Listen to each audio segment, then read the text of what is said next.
प्यारे दोस्तों, competitive exam segment में आप सभी का स्वागत है। आज हम इस सेशन में परिसीमन आयोग के बारे में चर्चा करेंगे। डेलिमिटेशन कमीशन के बारे में पूरा स्टडी करेंगे। डेलिमिटेशन कमीशन की स्थापना किस उद्देश्यों के लिए की जाती है, उसकी जो गठन की क्या प्रक्रिया है, उसका अपॉइंटमेंट किस तरीके से किया जाता है, आज हम सब चीजों को विस्तार से समझेंगे।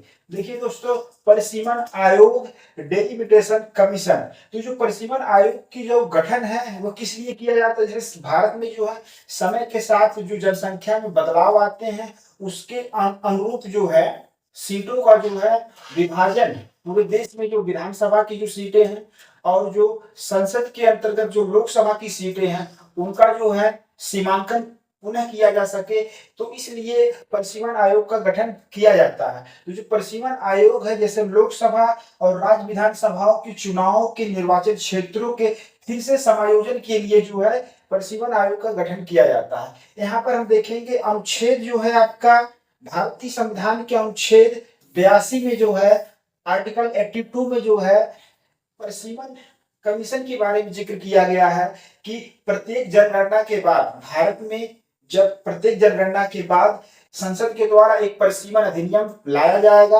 और वह कानून का रूप जब ग्रहण कर लेगा उसके माध्यम से पूरे देश में जो है वह लोकसभा और राज्य विधानसभाओं के चुनाव के निर्वाचन के लिए चुनाव के निर्वाचन क्षेत्रों के फिर से समायोजन के लिए क्या है व्यवस्था की गई है। देखिए, समय के साथ क्या है जनसंख्या में बदलाव आता है जिससे सभी नागरिकों को जो है अपने प्रतिनिधियों के माध्यम से विधायिका में अपने प्रतिनिधि भेजते हैं, जिससे पूरे देश में शासन प्रशासन सही ढंग से संचालित होता है, उनके लिए कानून का निर्माण होता है और भारत के कल्याण के लिए जो योजनाएं हैं और जो चीजें विकास के लिए आवश्यक है वो कदम उठाए जाते हैं। तो इसलिए प्रावधान किया गया दोस्तों अनुच्छेद 82 में कि भारत सरकार जो है, संसद जो है, पार्लियामेंट में राइट दिया गया है कि वह परिसीमन अधिनियम प्रत्येक जनगणना के बाद, जैसा हम देखते हैं कि भारत में सामान्यतः 10 वर्ष के उपरांत जो है जनगणना कराई जाती है। अगर हम पिछली जनगणना देखें तो भारत में जो 2011 की जनगणना ही अभी हुई है,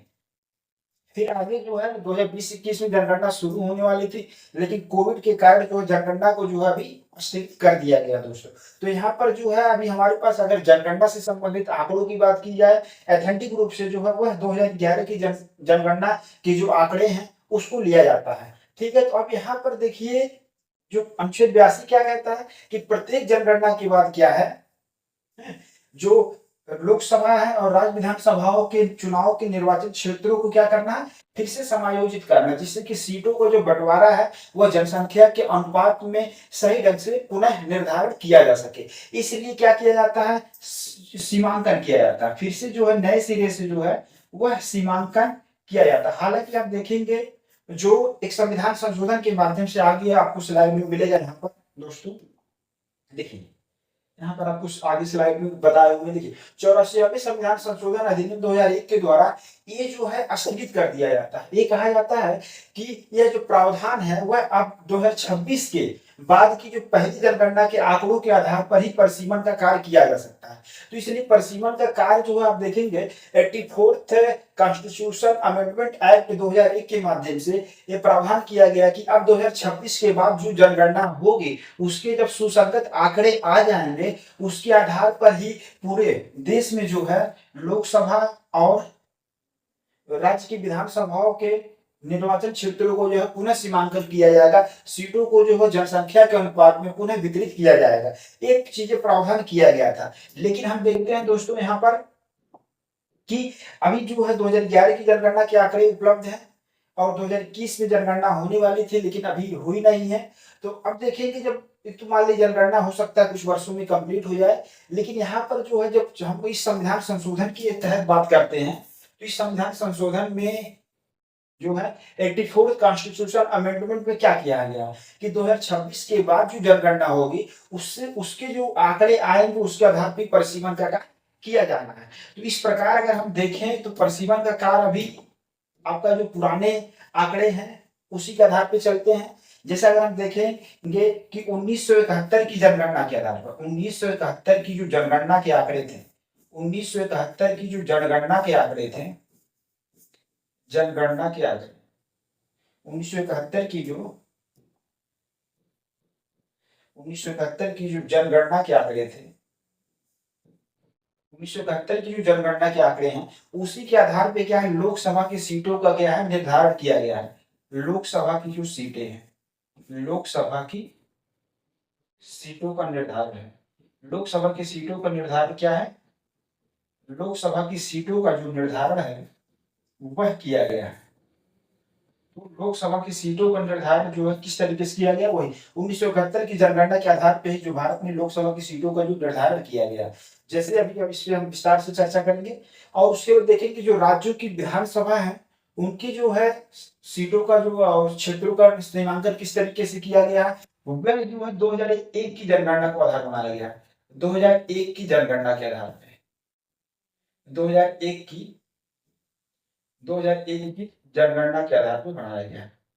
2001 की जो जनगणना है उसके आधार पर किया गया है। तो दोस्तों हमने अभी यही बताया आपको, अनुच्छेद 82 भारतीय संविधान का अनुच्छेद 82 संसद को यह शक्ति प्रदान करता है कि वह प्रत्येक जनगणना के बाद एक परिसीमन आयोग का गठन करके परिसीमन अधिनियम पारित करके, जिससे कि वह भारत में जो लोकसभा और राज्य विधानसभाओं के चुनाव के निर्वाचन क्षेत्रों का फिर से जो है सीमांकन किया जा सके, सीटों का जो बंटवारा है वह जनसंख्या के अनुपात में सुनिश्चित किया जा सके, जिससे कि सभी नागरिकों का जो है समान जो प्रतिनिधित्व जो है मिल पाए, वह अपने प्रतिनिधियों को क्या विधायिका में भेजकर, जिससे राज्य विधानमंडल में और राज्य जो वहां पर मान लीजिए लोकसभा में भेजकर कानून का निर्माण कर उनके कल्याण को जो है अपने क्षेत्र के जो है विकास को सुनिश्चित कर सके और पूरा देश जो है कल्याण के मार्ग पर आगे अग्रसित रहे।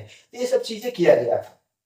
तो अभी हमारे पास आंकड़े 2011 की जनगणना के ही हैं। तो यहाँ पर अब देखेंगे हम, जैसे आपको बताया हमने, ये जो 84वां संविधान संशोधन था, 84th कॉन्स्टिट्यूशन अमेंडमेंट 2001 के माध्यम से ये कहा गया है कि अब 2026 के बाद जो जनगणना होगी उससे संबंधित जो सुसंगत आंकड़े आ जाएंगे, तब जो है संसद के द्वारा परिसीमन आयोग का गठन किया जाएगा और तब जो है राज्य विधानसभा और लोकसभा की सीटों का क्या है, मतलब पुनः निर्धारण किया जाएगा और क्षेत्रों का सीमांकन किया जाएगा।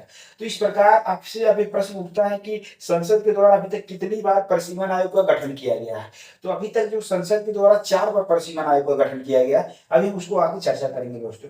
तो आप याद होना चाहिए, आपको यहाँ से पेपर में आ सकता है कि 1971 की जनगणना के आंकड़े के आधार पर क्या है, लोकसभा की सीटों का क्या है निर्धारण किया गया है। ठीक है, अगर हम लोकसभा की सीटों की बात करें तो इस समय लोकसभा की जो क्षमता है वह 552 सीटों की क्षमता है। कितनी क्षमता है, 552। यहाँ पर अगली स्लाइड में ले लेते हैं हम लोकसभा की जो सीटें हैं। लोकसभा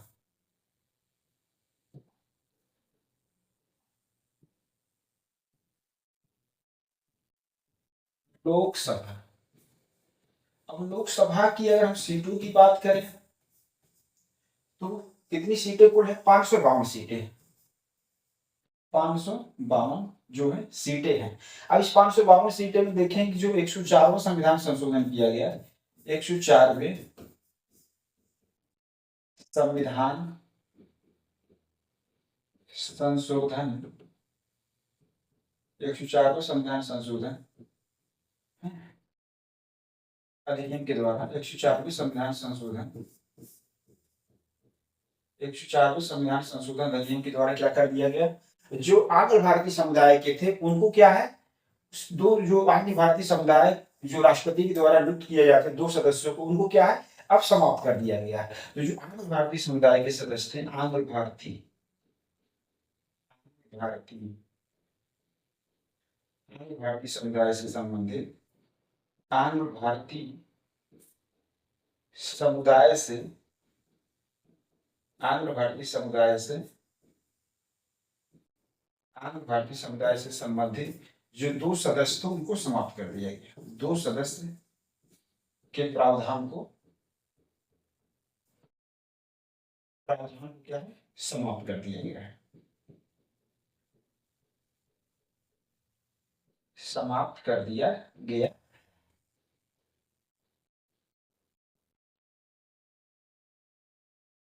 तो यदि दोस्तों राष्ट्रपति को लगता है कि लोकसभा में आंध्र भारतीय समुदाय का पर्याप्त प्रतिनिधित्व नहीं है, तो वह 2 सदस्यों को जो है नियुक्त कर दे, मनोनीत कर देते हैं। लेकिन अब 104वें संविधान संशोधन के द्वारा है इस प्रावधान को क्या है समाप्त कर दिया गया है। तो अब इस प्रकार देखेंगे लोकसभा में इस समय अगर क्षमता की बात की जाए वर्तमान में, तो कितना है 550, क्या 550 सीटें जो है क्षमता के आधार पर जो इस समय है। ठीक है, तो ये चीज आपको है। अब 550 सीटों में जो है आप देखेंगे दोस्तों कि कितनी सीटों पे वास्तविक रूप से जो इलेक्शन होता है, चुनाव संपन्न कराए जाते हैं। तो अगर हम देखेंगे इस 550 सीटों में से जो है 500 कितने सीटों पे 43 सीटों पे 543 सीटों पे ही क्या है चुनाव आयोजित होते हैं। 543 सीटों पे चुनाव आयोजित होते हैं। ठीक है, 543 सीटों पे क्या है चुनाव आयोजित होते हैं। ये चीजें आपको ध्यान में रखना है। ठीक है दोस्तों, तो यहाँ पर लोकसभा में 552 सीटें थी। फिर 104वें संविधान संशोधन के द्वारा जो आंध्र भारतीय समुदाय से संबंधित 2 सदस्य के प्रावधान को समाप्त कर दिया गया है। ठीक है, फिर अब जो 550 सीटें हैं, अब 550 सीटों में जो 543 जो सीटें हैं उस पर जो है चुनाव आयोजित होते हैं। ठीक है, अब ये चीजें आपको दोस्तों समझ में आ गया होगा। अब हम आते हैं नेक्स्ट पॉइंट पे। अब ये जो चीजें थी उसी के तहत आपको इस चीज समझ में आ गया है। अब यहाँ पे हम आते हैं फिर अपने मेन पॉइंट पे। मेन पॉइंट यही था दोस्तों कि हम परिसीमन आयोग के गठन की बात कर रहे थे।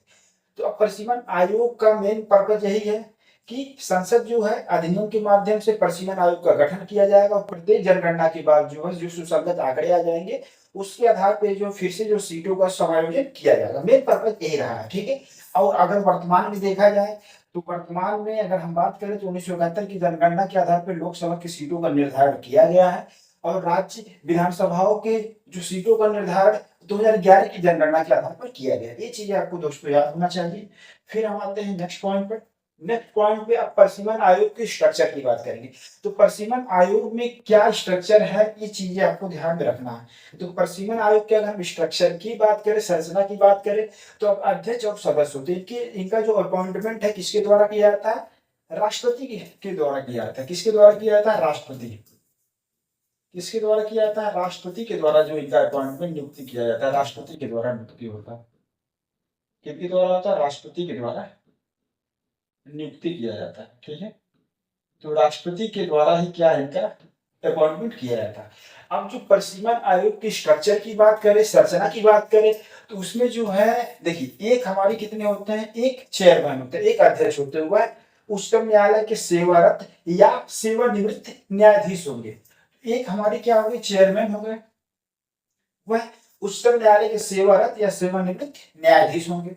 फिर उसके बाद सदस्य में क्या होंगे, तो सदस्य में जो देखिए भारत का जो मुख्य निर्वाचन आयुक्त है या उनके द्वारा नामित निर्वाचन आयुक्त क्या होते हैं, मेंबर होते हैं। ठीक है, फिर उसके बाद संबंधित राज्य के जो निर्वाचन आयुक्त होते हैं वे क्या है, इनके मेंबर होते हैं। ठीक, तो मेंबर में देखेंगे प्रमुख रूप से 2 लोग ही होते हैं, एक भारत के जो मुख्य निर्वाचन आयुक्त हैं वो चीजें, और या तो अगर उनके द्वारा जो नामित निर्वाचन आयुक्त मेंबर की भूमिका निभाते हैं। फिर जो संबंधित राज्य के जो निर्वाचन आयुक्त होते हैं वे क्या होते हैं, परिसीमन आयोग की जो होते हैं मेंबर बन जाते हैं स्वतः। तो ये चीज आपको ध्यान में रखना है, इनका जो अपॉइंटमेंट है राष्ट्रपति के द्वारा किया जाता है। यही चीजें है आपको इस स्ट्रक्चर में। फिर आते हैं नेक्स्ट पॉइंट पर। हम अभी देखिए परिसीमन आयोग का गठन कितना है। तो अभी तक संसद के द्वारा 4 परिसीमन आयोग का गठन किया गया है। तो एक बार आप देखेंगे 1952 में, एक 1952 में किया गया, एक 1963 में किया गया, एक 1973 में किया गया और एक 2002 में किया गया। अब देखेंगे परिसीमन आयोग का गठन जो एक्ट कब लाया गया था, अधिनियम संसद में जो है, संसद में जो एक्ट है 1952 में ही लाया जाता है। संसद में एक्ट 1952 में लाया जाता और पहले परिसीमन आयोग का गठन क्या है 1952 में ही कर दिया। तो प्रथम परिसीमन आयोग गठन है, प्रथम परिसीमन आयोग का गठन, प्रथम परिसीमन आयोग, तो प्रथम परिसीमन आयोग का गठन हुआ है। फिर उसके बाद देखेंगे संसद में एक्ट आया था 1962 में, एक एक्ट 1962 में लाया जाता है और उसके बाद 1963 में जो है दूसरे परिसीमन आयोग का क्या है गठन कर दिया, द्वितीय परिसीमन आयोग का क्या यहाँ पर गठन किया जाता है। फिर दोस्तों देखेंगे 73 का जो है यहाँ पर जो है एक्ट लाया जाता है 1972 में, 1972 में लाया जाता है। और परिसीमन आयोग का गठन कब किया जाता है? 1973 में। तृतीय परिसीमन आयोग का गठन यहाँ पर कर दिया जाता है। ठीक, अब उसके बाद आप आएंगे यहाँ पर जो परिसीमन आयोग का जो है 2002, यहाँ पर जो है चतुर्थ परिसीमन आयोग का क्या है गठन कर दिया जाता है। तो यहाँ पर पेपर में आपसे पूछा जा सकता है कि अभी अब तक जो है परिसीमन आयोग का गठन कितना किया गया है? तो संसद के द्वारा 4 परिसीमन आयोग का गठन किया गया, एक 1952, एक 1963 और एक 1973 में और एक 2002 में। तो अभी तक जो है 4 परिसीमन आयोग के गठन संसद के द्वारा किया गया। ठीक है, और इसका जो अपॉइंटमेंट किसके द्वारा किया जाता है? प्रेसिडेंट के द्वारा किया जाता है, राष्ट्रपति के द्वारा किया जाता है। अब आते हैं हम नेक्स्ट पॉइंट में। अब देखिए यहाँ पर ये चीजें हम आपको बता दी हैं। जो 84वें संविधान संशोधन अधिनियम 2001 था, उसके द्वारा ये निश्चित कर दिया गया कि अब के द्वारा क्या प्रावधान किया गया कि अब 2026 के बाद की पहली जनगणना के आंकड़ों के आधार पर ही परिसीमन का कार्य किया जा सकता है। तो अभी है कि मैटर जो है काफी लंबे समय तक जो है समझिए टाल ही दिया गया है। अब 2026 के बाद जब जनगणना होगा, उससे संबंधित जो सुसंगत जब आंकड़े आ जाएंगे, तब वही जो है अनुच्छेद 82 के तहत जो है अनुच्छेद 82 का प्रयोग करके संसद क्या है कानून बनाएगी। संसद जो है संसद द्वारा परिसीमन अधिनियम लाया जाएगा। संसद द्वारा परिसीमन परिसीमन अधिनियम परिसीमन अधिनियम परिसीमन अधिनियम परिसीमन अधिनियम पारित किया जाएगा, पारित किया जाएगा। ठीक है दोस्तों, ये चीज आपको यहाँ पर ध्यान देना है। ठीक है, अनुच्छेद 82 के तहत जो है ये पावर दिया गया है पार्लियामेंट को। अब फिर उसके बाद हम आते हैं, ये चीज आप समझ गए होंगे दोस्तों। नेक्स्ट पॉइंट फिर आते हैं। अब देखिए अब परिसीमन आयोग जो फाइनल जो सबमिट करते हैं, जो प्रेसिडेंट को या अपना मान लीजिए रिपोर्ट देते हैं, उसके बाद जिनके द्वारा जो सीटों का पुनर्निर्धारण किया जाता है, जो निर्वाचन क्षेत्रों को विभाजित किया जाता है, तो उनके जो निर्णय होते हैं, यहाँ पर देखिए परिसीमन आयोग के निर्णय जो होते हैं वह अंतिम माने जाते हैं। इससे आप गौर करिएगा, जो परिसीमन आयोग के जो निर्णय होते हैं वह अंतिम माने जाते हैं और इन्हें किसी भी न्यायालय में चुनौती नहीं दी जा सकती है। ये चीज आपको ध्यान में रखना, स्टेटमेंट फॉर्म में हो सकता है, पेपर में आपको आ जाए, तो ये चीज ध्यान में रखना। ये जो परिसीमन आयोग के द्वारा जो निर्णय होते हैं अंतिम माने जाते हैं और उन्हें किसी भी न्यायालय में चुनौती नहीं दी जा सकती, ये चीज आपको। फिर दूसरा पॉइंट क्या है कि परिसीमन आयोग का जो निर्णय आता है, जो आदेश आ जाता है, पूरे मतलब भारतीय क्षेत्र के जो लोकसभा निर्वाचन क्षेत्र है और राज्यों की विधानसभा की निर्वाचन क्षेत्रों को जब पुनः सीमांकन कर दिया जाता है, सीटों का बंटवारा जो है जनसंख्या के अनुपात में जो है निर्धारित कर दिया जाता है, तो ये चीजें जो है उसमें फिर किसी भी प्रकार का परिवर्तन नहीं लाया जा सकता है, सिवाय परिसीमन आयोग अगर खुद जो निर्णय अगर कोई परिवर्तन करती है तो। अगर वैसे परिसीमन आयोग के द्वारा जो निर्णय होंगे हमेशा वैलिड रहेंगे, इसे न्यायालय में जो आप चुनौती नहीं दे सकते हैं। फिर दूसरा पॉइंट क्या कहता है, इनके आदेशों की जो प्रतियां हैं, जो इनके जो सीमांकन जो किए गए क्षेत्र है, जो सीटों को बंटवारा है, उनकी जो प्रतियां हैं वह लोकसभा और राज्य विधानसभा के समक्ष रखा जाता है। ठीक है, अब ये रखा जाएगा। फिर अब यहाँ पर जब इनके संसद के जो लोकसभा का पटल है और राज्य विधानसभा के पटल पे जब इसको रखा जाएगा, तो इनके द्वारा भी कोई संशोधन इसमें प्रस्तुत नहीं किया जा सकता है। इसका मतलब लोकसभा और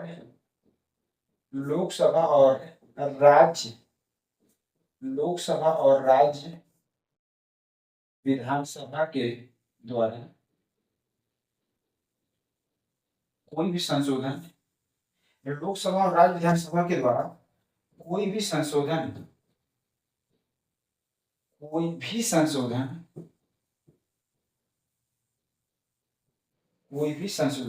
परिसीमन रिपोर्ट में नहीं कर सकते हैं। परिसीमन रिपोर्ट में मतलब लोकसभा और राज्य विधानसभा के द्वारा कोई भी संशोधन जो है परिसीमन रिपोर्ट में नहीं कर सकते। परिसीमन रिपोर्ट है,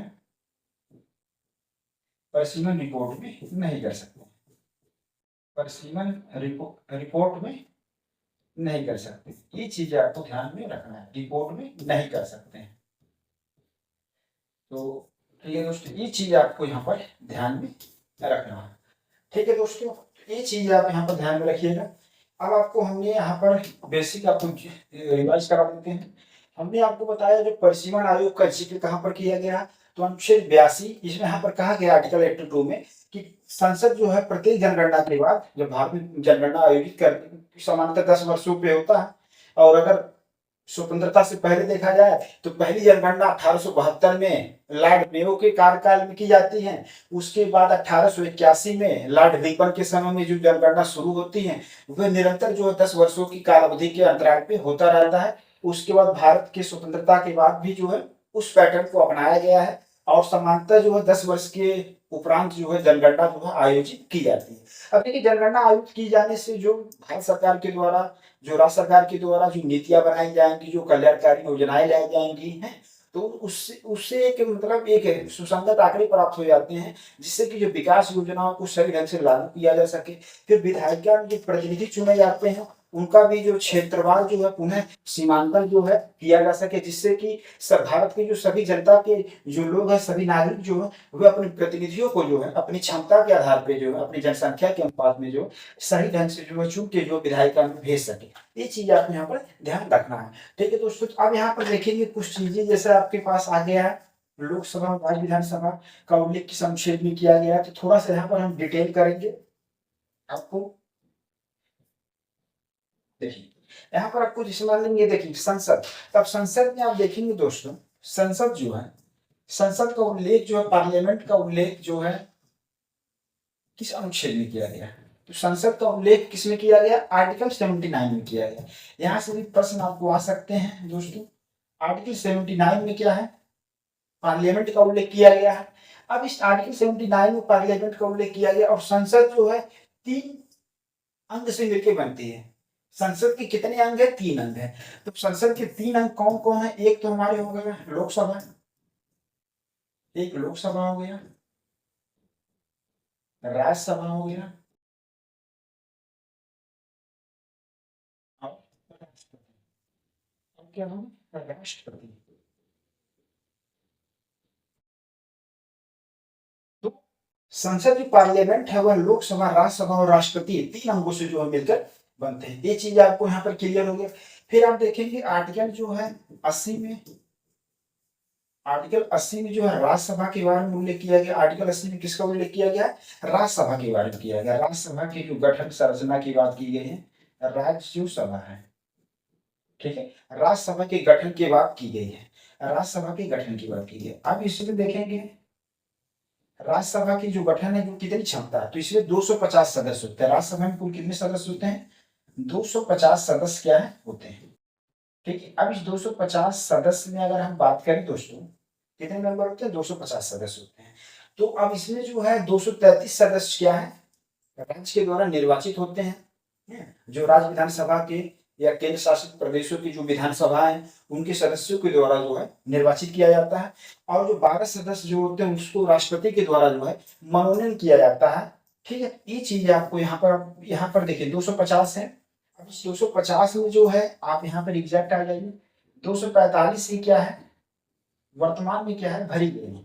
अब इस 245 में जो है 233 है, 233 जो है राज्य के द्वारा निर्वाचित होते हैं, राज्य। ठीक है, और जो 12 सदस्य जो हैं वे क्या है, मनोनयन किया जाता है। 12 सदस्यों का क्या है, मनोनयन किया जाता है, किसके द्वारा, राष्ट्रपति के द्वारा किया जाता है। यहाँ पर अगले स्लाइड में देखते हैं राज्यसभा में कुल सदस्य कितने हैं, राज्यसभा में, तो राज्यसभा में कुल सदस्य कितने हैं, तो राज्यसभा में अगर कुल सदस्य की बात करें, कुल सदस्य क्षमता की बात करें अगर हम, तो कुल सदस्य क्षमता कितना है, तो कुल सदस्य क्षमता कितना है दोस्तों, 250 है। ठीक है, लेकिन जो वर्तमान में अगर हम बात करें 245 सदस्य क्या है, 245 सदस्य हैं, मतलब इतने ही क्या है, भरे गए हैं। ठीक है, इतने ही मतलब भरे गए हैं। ये चीज आपको ध्यान में रखना है। अब भरे गए मतलब इतने का ही मतलब चुनाव होता है, मनोनयन होता है। यहाँ पर ये चीजें ध्यान रखना है, चुनाव हो रहा है और मनोनीत होते हैं, चुनाव हो रहा है और क्या मनोनीत होते हैं। ठीक है, ये चीज आपको ध्यान में रखना है, चुनाव होता है और क्या मनोनीत होते हैं। अब इस 245 सदस्य में क्या है, इस 245 सदस्य में अगर हम बात करें दोस्तों, तो जो 233 सदस्य हैं, 233 जो सदस्य हैं वे जो है निर्वाचित होते हैं, निर्वाचित होते हैं। और 12 सदस्यों का क्या है, 12 सदस्य जो राष्ट्रपति द्वारा मनोनीत होते हैं, राष्ट्रपति द्वारा, राष्ट्रपति द्वारा क्या है, मनोनीत होते हैं। ये चीजें आपको दोस्तों ध्यान में रखना है। तो राज्यसभा में कुल सदस्य क्षमता कितनी है, 250 की है, जिसमें 245 सदस्य भरे गए, अर्थात उसमें से 245 जो सदस्य वही चुने और मनोनीत किए जाते हैं। अब इसमें देखेंगे 233 सदस्य आपके जो है निर्वाचित होते हैं और 12 सदस्य क्या है राष्ट्रपति द्वारा क्या है मनोनीत होते हैं। फिर आप देखेंगे 1/3 जो सदस्य होते हैं प्रत्येक 2 वर्ष के बाद जो है वो क्या होते हैं, उनकी जो है सदस्यता समाप्त हो जाती है। सामान्यतः जो है राज्यसभा के सदस्यों की मतलब जो कितना है कार्यकाल कितना होता है, 6 वर्ष का कार्यकाल होता है। जो कार्यकाल कितना है, 6 वर्ष का होता है। कार्यकाल कितना होता है यहाँ पर, 6 वर्ष का कार्यकाल होता है। कार्यकाल कितना होता है, 6 वर्ष का कार्यकाल होता है। और 1/3 जो सदस्य होते हैं वह प्रत्येक 2 वर्ष के बाद जो होता है उनका मतलब रिटायरमेंट हो जाता है। ये चीज आपको यहाँ पर ध्यान में रखना है, ठीक है। तो यहाँ पर और चूंकि बात राज्यसभा क्या है, राज्यसभा क्या है, एक कभी विघटित ना होने वाली एक मतलब क्या है अविघटित मतलब सदन है, कभी विघटित नहीं होता, ठीक है। तो इसका कभी भी विघटन नहीं होता, कभी भी विघटन नहीं होता, कभी भी विघटन, कभी भी विघटन, कभी भी विघटन नहीं होता है, ठीक है। कभी भी विघटन नहीं होता, इसका मतलब ये क्या है, ये एक अस्थाई सदन है। कैसा सदन है ये, एक अस्थाई सदन। ये चीज आपको मालूम होना चाहिए, ये क्या है, एक अस्थाई सदन है, ठीक है। अब यहाँ पर यहाँ राष्ट्रपति द्वारा जो मनोनीत किया किस क्षेत्र से होंगे, कला साहित्य विज्ञान समाज सेवा, कला साहित्य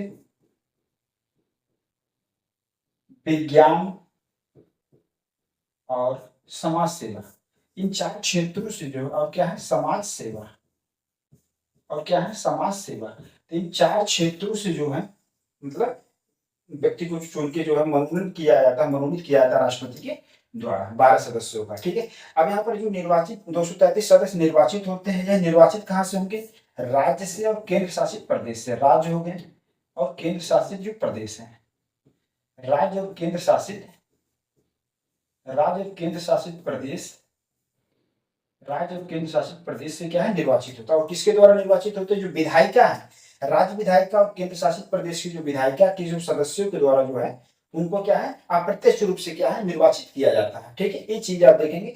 एकल संक्रमणी मत और अनुपातिक जो हस्तांतरित प्रणाली है, एकल संक्रमणी मत और जो अनुपातिक प्रतिनिधित्व प्रणाली है उसी के तहत जो इनका निर्वाचन होता है।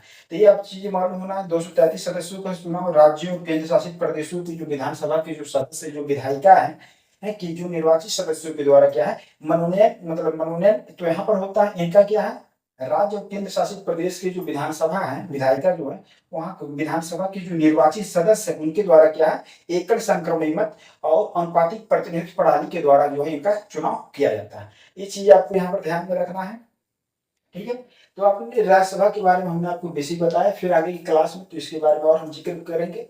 अब देखेंगे राज्यसभा का अगर हम बात यहाँ पर प्रश्न आ सकता है कि पहली बार गठन कब हुआ।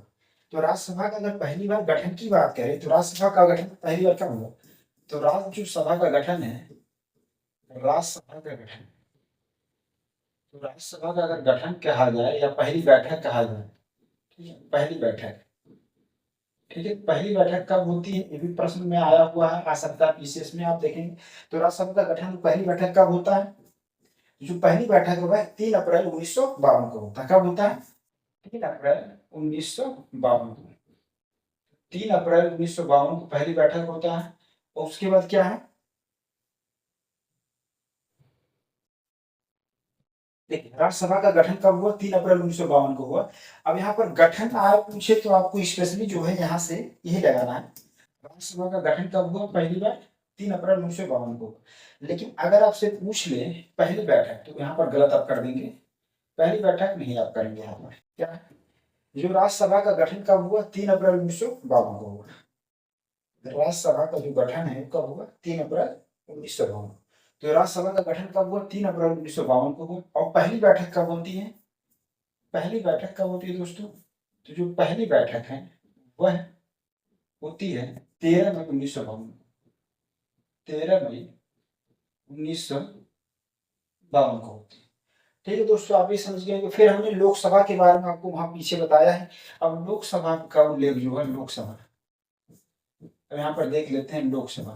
तो लोकसभा की पहली बैठक कब होती है या पहला गठन कब होता है, ये देख लिएगा। तो जो लोकसभा का जो पहला गठन है कब होता है, लोकसभा का जो 17 अप्रैल 1952 को, 17 अप्रैल 1952, 17 अप्रैल 1952 को क्या है इसका पहला गठन होता है। प्रथम पहली बैठक कब होती है, जो पहली बैठक है, पहली बैठक कब होती है, पहली बैठक होती है 13 मई 1952 को, 13 मई 1952 को होती है। ठीक है, और लोकसभा के जो सदस्यों की संख्या कितनी होती है वो हमको आपको पीछे स्लाइड में बता दिया है। इस समय वर्तमान में अगर देखा जाए 550 क्षमता है, और 550 जो क्षमता है उसमें जो है 543, जो 543 का क्या है प्रत्यक्ष रूप से निर्वाचन होता है, प्रत्यक्ष रूप से,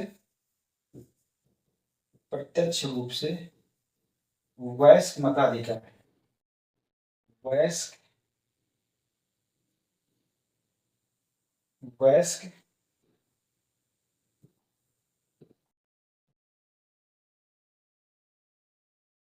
प्रत्यक्ष रूप से वयस्क, वयस्क मताधिकार है। तो 543 सदस्य का निर्वाचन प्रत्यक्ष रूप से वयस्क मताधिकार के द्वारा होता है, वयस्क मताधिकार, वयस्क मताधिकार के द्वारा। ठीक है दोस्तों, तो वयस्क मताधिकार के द्वारा 550 सदस्य की क्षमता है, उसमें से 543 सदस्यों को जो प्रत्यक्ष रूप से वयस्क मताधिकार के द्वारा भारत की जनता के द्वारा क्या है चुना जाता है, जो 18 वर्ष की आयु प्राप्त कर चुके हैं नागरिक, वे जो है लोकसभा के चुनाव में भाग लेते हैं। ठीक है, यहाँ पर जब हम बात करेंगे संसद के गठन की तो यहाँ पर और विस्तार से चर्चा करेंगे। तो लोकसभा की पहली बैठक 17 अप्रैल 1952 को हुई है, और गठन हो गया। पहली बैठक कब होती है, देखिए कंफ्यूज मत होइएगा। लोकसभा की पहला गठन कब हुआ, पहली बार जब लोकसभा गठित हुई वह 17 अप्रैल 1952 को हुई, और उसके बाद पहली बैठक कब होती है, वह 13 मई 1952 को होती है।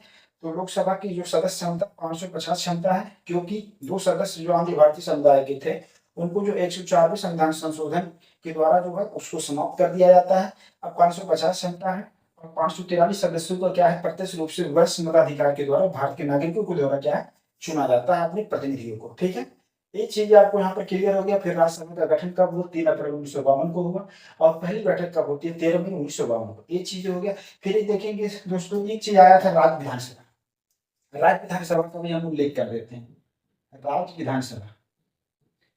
तो राज्य विधानसभा का अगर किस बात में राज्य विधानसभा, तो राज्य विधानसभा का जो उल्लेख है वह अनुच्छेद 170 में किया गया है, अनुच्छेद 170, अनुच्छेद जो है 170 में क्या है किया गया है। ठीक है, अनुच्छेद 170 में राज्य विधानसभा का उल्लेख किया गया। अगर इससे पहले थोड़ा सा हम चले राज्य विधानमंडल, तो जो राज्य विधानमंडल है, राज्य विधानमंडल,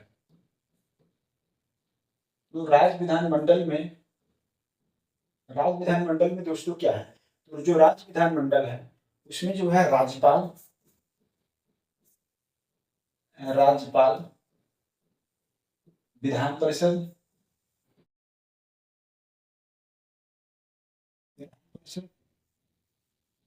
और विधानसभा से मिलकर बनता है, विधानसभा से, विधानसभा से क्या मिलकर बनता है। तो जो इसका उल्लेख किस अनुच्छेद में किया गया है, तो इसका उल्लेख जो है आर्टिकल, आर्टिकल किसमें किया गया है 168, आर्टिकल 168 में जो है राज्य के विधानमंडल की बात की गई है, जो विधानमंडल राज्यपाल, विधान परिषद और विधानसभा से मिलकर बनेगा। हो सकता है किसी राज्य में विधान परिषद ना हो, तो वहां पर कैसे बनेगा, वहां पर राज्यपाल और विधानसभा से मिलकर बनेगा।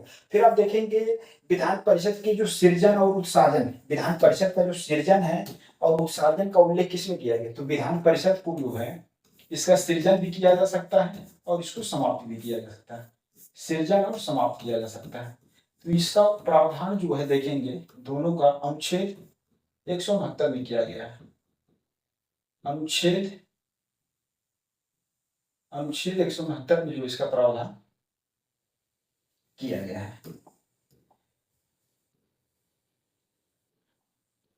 अनुच्छेद 169 इसका प्रावधान किया गया विधान परिषद की सृजन करना, निर्माण करना, समाप्त करना।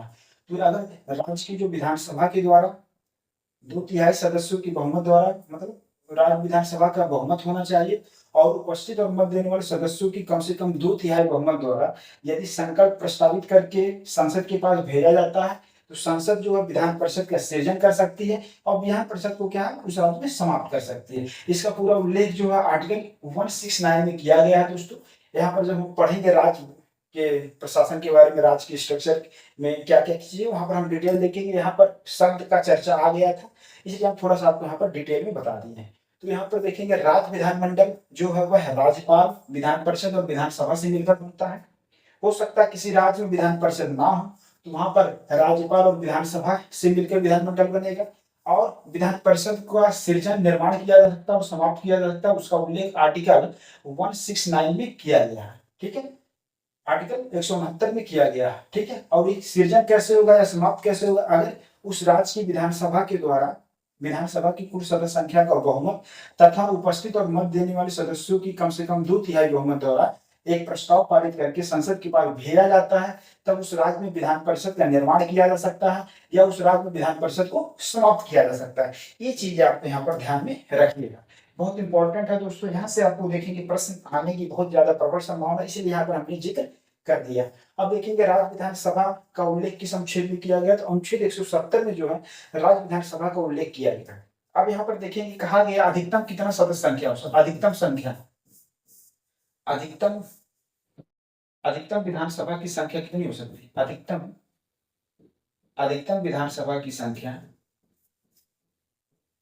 अधिकतम विधानसभा की संख्या कितनी हो सकती है दोस्तों? तो अधिकतम विधानसभा की संख्या कितनी हो सकती है? 500। अधिकतम विधानसभा की संख्या कितनी हो सकती है? 500 सदस्य हो सकते हैं। और न्यूनतम विधानसभा की संख्या कितनी हो सकती है? न्यूनतम विधानसभा की संख्या कितनी हो सकती है? तो न्यूनतम अगर बात करें तो न्यूनतम कितनी हो सकती है दोस्तों? 60 हो सकती है। न्यूनतम कितनी हो सकती है? 60। तो न्यूनतम कितनी हो सकती है? 60 हो सकती है। ये चीज आप यहाँ पर ध्यान में रखिएगा, 60।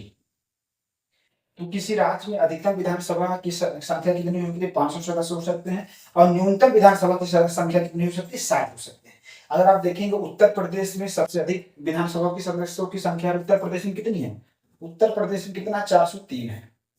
अगर उत्तर प्रदेश विधानसभा की बात करें, उत्तर प्रदेश विधानसभा में कितने हैं? उत्तर प्रदेश विधानसभा में कितने हैं? 403। ये चीज आपको यहाँ पर ध्यान रखना है। कितने उत्तर प्रदेश विधानसभा में?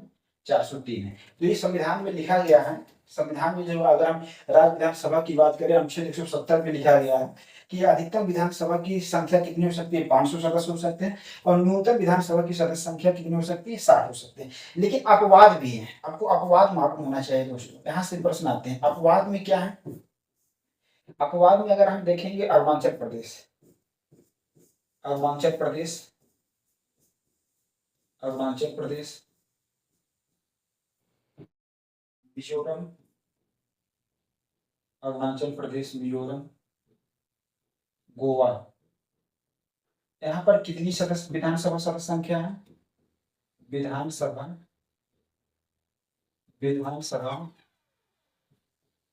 विधानसभा संख्या कितनी? विधानसभा संख्या कितनी है? कितनी है? 40।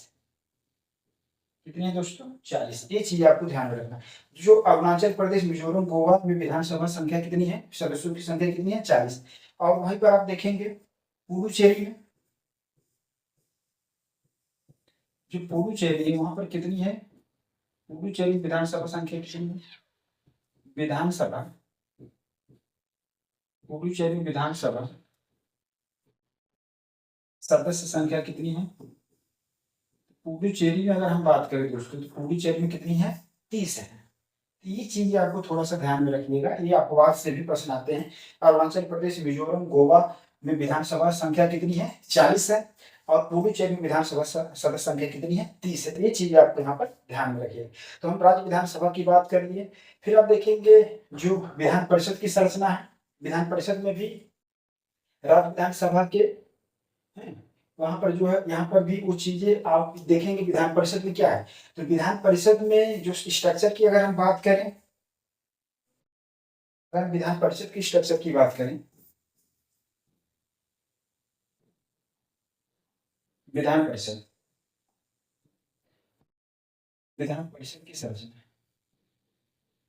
विधान परिषद की संरचना की बात करें, विधान परिषद की संरचना, विधान परिषद की संरचना में अगर देखेंगे हम, तो यह जो है विधानसभा की कुल सदस्य संख्या के 1/3 से अधिक नहीं होना चाहिए। इसमें कहा गया विधानसभा की कुल सदस्य संख्या की, विधान सभा की विधानसभा की कुल विधानसभा की कुल सदस्य संख्या के विधानसभा की कुल सदस्य संख्या के विधानसभा की कुल सदस्य संख्या के 1/3 से 1/3 से 1/3 से अधिक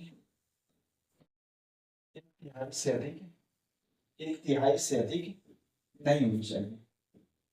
1/3 से अधिक नहीं होनी चाहिए। ठीक है, ये चीज आपको लिखा गया है कि विधान परिषद की जो संरचना उसमें विधानसभा की कुल सदस्य संख्या के 1/3 से अधिक नहीं होना चाहिए। अब अगर हम यहाँ पर देख रहे हैं विधान परिषद की संरचना की बात करें, तो विधान परिषद की जो संरचना में है, विधान परिषद की संरचना विधान परिषद की संरचना की अगर हम बात करें तो इसमें देखेंगे 1/3 सदस्य होते हैं वे स्थानीय निकायों से चुने जाते हैं। 1/3 सदस्य 1/3 सदस्य स्थानीय निकायों से चुने जाते हैं। स्थानीय स्थानीय निकायों से चुने जाते हैं। स्थानीय निकायों से चुने जाते हैं। ये चीज ध्यान में रखना है। और फिर 1/3 सदस्य क्या है? 1/3 सदस्य राज्य की जो विधानसभा के सदस्यों के द्वारा चुने जाते हैं। राज्य की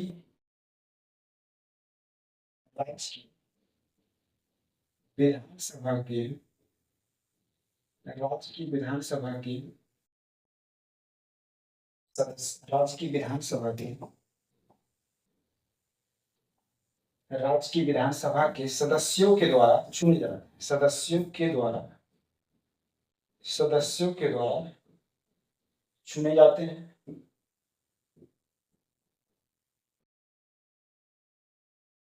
फिर 1/12 सदस्य जो है वह जो 3 ग्रेजुएट के द्वारा चुने जाते हैं, और 1/12 जो सदस्य हैं वह जो अध्यापक वर्ग हैं जो उनके द्वारा क्या है चुने जाते हैं। तो 1/12 सदस्य 1/12 सदस्य जो है स्नातक स्नातक किए हुए लोगों के द्वारा चुने जाते हैं। लोगों के द्वारा, ठीक है। तो ऐसा कोई भी व्यक्ति जिसको 3 वर्ष हो गए, मतलब ग्रेजुएट हुए 3 वर्ष हो गए हैं, तो वे क्या है विधान परिषद के मतलब इलेक्शन में पार्टिसिपेट मतलब चुनाव मत देने का उनको राइट दिया गया है। तो 1/3 सदस्य जो स्नातक किए हुए लोग, तो 3 वर्ष मतलब हो चुका हो, स्नातक किए हुए 3 वर्ष हो चुका हो, स्नातक किए हुए 3 वर्ष बीत चुका हो, 3 वर्ष हो चुका है। ठीक है, ये चीज आपको यहाँ पर बारीकी ध्यान में रखना है कि जो 1/12 सदस्यों का जो चुनाव स्नातक किए हुए लोगों के द्वारा होता है, और जो स्नातक किए हुए 3 वर्ष हो चुका है, मतलब वही ऐसा व्यक्ति ऐसा कोई नागरिक जो 3 स्नातक किए हुए उनका 3 वर्ष बीत चुका है, वे जो है विधान परिषद की जो है मतलब वोट देने का राइट उनको है।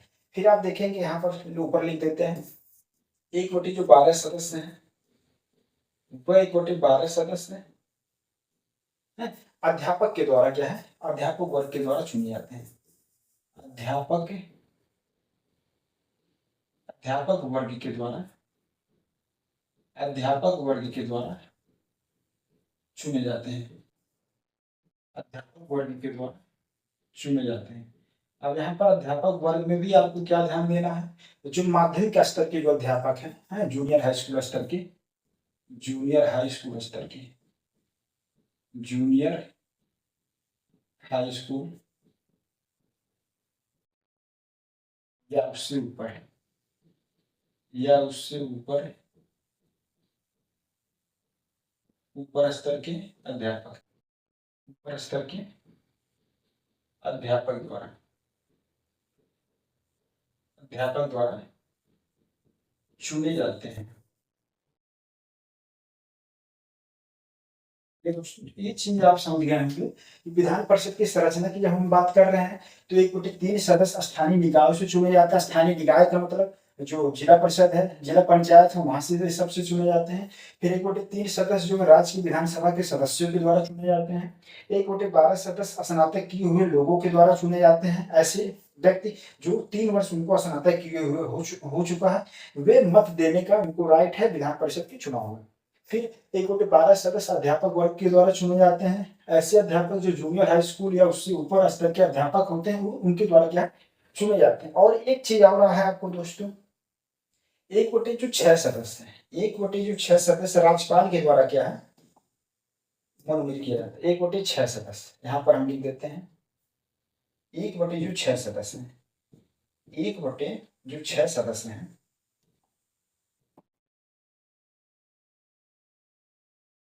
एक कोटि 6 सदस्य, एक कोटि जो 6 सदस्य हैं वह राज्यपाल द्वारा मनोनीत, राज्यपाल, राज्यपाल द्वारा मनोनीत।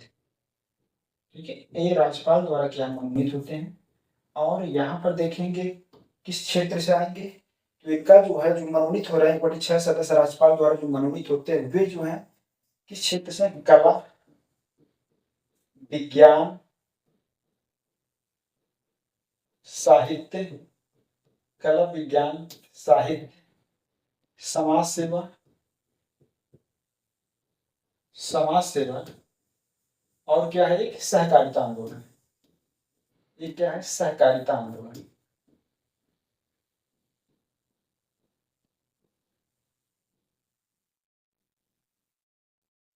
ये क्या है, सहकारिता आंदोलन से संबंधित है।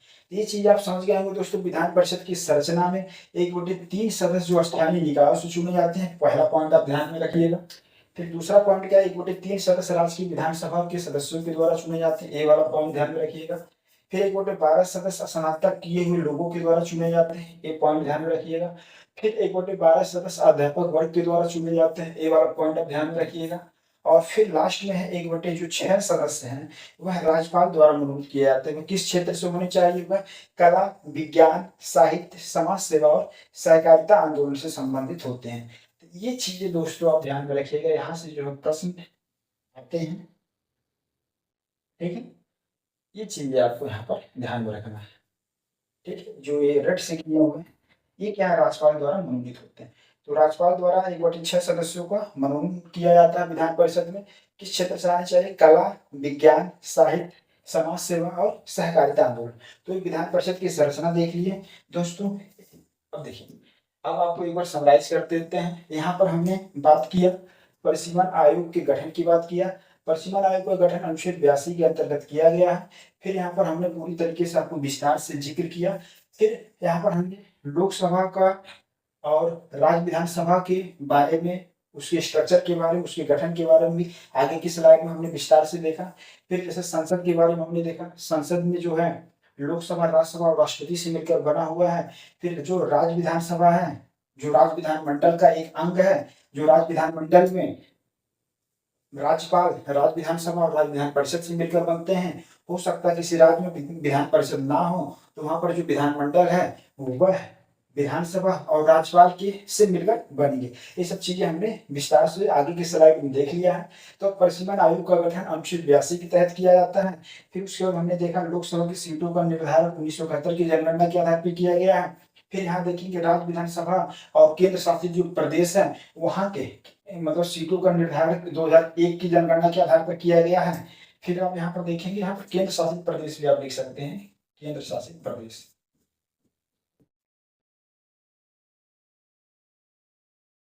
केंद्र शासित केंद्र शासित जो प्रदेश है, तो केंद्र शासित प्रदेश अगर आप देखेंगे दिल्ली और पुडुचेरी है। अब इस समय क्या है, जम्मू कश्मीर हो गया। तो अगर यहाँ से भी प्रश्न आ सकते हैं। इस समय देखा जाए वर्तमान में 3 केंद्र शासित प्रदेश है जहां पर विधायिका है। एक दिल्ली है, और एक क्या हो गया आपका पुडुचेरी हो गया, और एक जम्मू कश्मीर है। ये चीज आपको ध्यान में आ सकता है कि कितने राज्य, कितने कितने केंद्र शासित प्रदेश में विधायिका है, कितने केंद्र शासित प्रदेश में, कितने केंद्र शासित प्रदेश में विधायिका है, कितने केंद्र शासित प्रदेश में, कितने केंद्र शासित प्रदेश में विधायिका है। ठीक है, विधायिका की बात करें मतलब विधानसभा, तो कितने में है, ये चीजें आपको यहाँ अगर देखना है। तो कितने केंद्र शासित प्रदेश में विधायिका है, तो आप देखेंगे 3। क्या आंसर लगाएंगे, 3। एक है आपका दिल्ली, पुडुचेरी और जम्मू कश्मीर। ये चीज आपको यहाँ पर देख लीजिए दोस्तों। फिर हम आते हैं नेक्स्ट पॉइंट पे। हमने लोकसभा की सीटों के जो वर्तमान स्थिति है 543, इसके बारे में हमने जिक्र किया। फिर 124 संविधान संशोधन के द्वारा बांग्ला भारतीय समुदाय के जो 2 सदस्यों को निर्वाचन मनोनयन मतलब मनोनीत किया जाता था राष्ट्रपति के द्वारा, उनको क्या है समाप्त कर दिया गया। ये चीजें आप देखेंगे। फिर हमने बात किया परिसीमन आयोग का गठन किस तरीके से होता है, उसकी स्ट्रक्चर के बारे में बात किया, किसके द्वारा अपॉइंटमेंट किया जाता है, ये सब चीजें हमने विस्तार से देखा। फिर उसके बाद परिसीमन आयोग, अब तक कितने परिसीमन आयोग का गठन किया जा चुका है, तो 4 परिसीमन आयोग का गठन किया गया है। ये चीज आपको स्टेटमेंट फॉर्म में आ सकता है, ये चीज आप यहाँ पर याद रखिएगा दोस्तों। फिर हमने देखा जो 84वें संविधान संशोधन अधिनियम 2001 के द्वारा ये कहा गया कि अब 2026 के बाद जो जनगणना होंगे उसके जो आंकड़े आ जाएंगे, उसके बाद भी परिसीमन क्या है पूरे भारत क्षेत्र का जो लोकसभा के निर्वाचन क्षेत्र है और जो राज्य विधानसभा के निर्वाचन क्षेत्रों का किया जाएगा। ये चीज आपको यहाँ पर ध्यान में रखना। और आर्टिकल 82 क्या है, संसद को शक्ति देती है वो परिसीमन अधिनियम पारित करके परिसीमन आयोग का स्थापना करे। ये चीजें हैं। फिर हमने देखा दोस्तों परिसीमन आयोग के जो निर्णय होते हैं न्यायालय में चुनौती नहीं दे सकते हैं। फिर जो उनके आदेश होता है उसको लोकसभा राज्य विधानसभा के समक्ष रखा जाता है। इनके द्वारा कोई भी संशोधन इसमें प्रस्तुत नहीं किया जा सकता। ये चीज हमने बात किया। फिर उसके बाद दोस्तों हमने संसद को डिटेल किया किस आर्टिकल में है और थोड़ा सा बेसिक जानने की कोशिश किया। फिर इसके बारे में जब हम पार्लियामेंट केंद्र सरकार के बारे में पढ़ेंगे तो ये सब चीजें वहां पर भी हम डिटेल में करेंगे। तो फिर उसके बाद हमने देखा है राज्यसभा के बारे में पूरा डिटेल किया आपको हमने। फिर यहाँ पर देखेंगे दोस्तों राज्यसभा की गठन कब हुआ, राज्यसभा का गठन कब हुआ, ये चीजें आता है दोस्तों। पहली बैठक कब हुई, ये चीजें ध्यान में रखिएगा। 3 अप्रैल 1952 को राज्यसभा का गठन हुआ। पहली बैठक 13 मई 1952 को होता है। लोकसभा की पहला गठन कब होता है, 17 अप्रैल 1952 को। और पहली बैठक कब होती है, 13 मई 1952 को। फिर यहाँ पर देख लिया हमने लोकसभा के सदस्यों का जो चुनाव प्रत्यक्ष रूप से वयस्क मताधिकार के आधार पर भारत की जनता के द्वारा, भारत के नागरिकों के द्वारा किया जाता है जो 18 वर्ष की आयु के हैं या उससे ऊपर के। ठीक है दोस्तों। फिर हमने राज्य विधानसभा के बारे में अनुच्छेद 370 में जिक्र किया। फिर हमने यहाँ देख लिया राज्य विधानमंडल के बारे में। अब यहाँ पर थोड़ा सा बेसिक हमने कर दिया कि आपको एक थोड़ा सा रिव्यू मिल जाए। फिर हम जब राज्य सरकार के बारे में पढ़ेंगे तो पूरा वहां पर डिटेल किया जाएगा। तो ये चीज आप देख लीजिएगा दोस्तों। फिर उसके बाद हमने विधान परिषद की संरचना की बात किया और यहाँ पर जो पॉइंट था उसको हमने हाईलाइट कराने की कोशिश किया कि एक बार आपका रिवीजन हो जाए, फिर इसके बारे में हम डिटेल पढ़ा जाएगा। ठीक है दोस्तों। तो ये चीजें आप देख लिए हैं। फिर दोस्तों मिलते हैं नेक्स्ट वीडियो में है। इसको आप कई बार देख लेंगे, रिवाइज कर लेंगे। यहाँ से क्वेश्चन जो है आने की प्रबल संभावना, इसलिए परिसीमन आयोग के बारे में हम बता रहे थे लेकिन उससे रिलेटेड बातें थी जो टॉपिक थे उसके बारे में भी हम थोड़ा सा मतलब विस्तार से जानने की कोशिश की। ठीक है दोस्तों, धन्यवाद।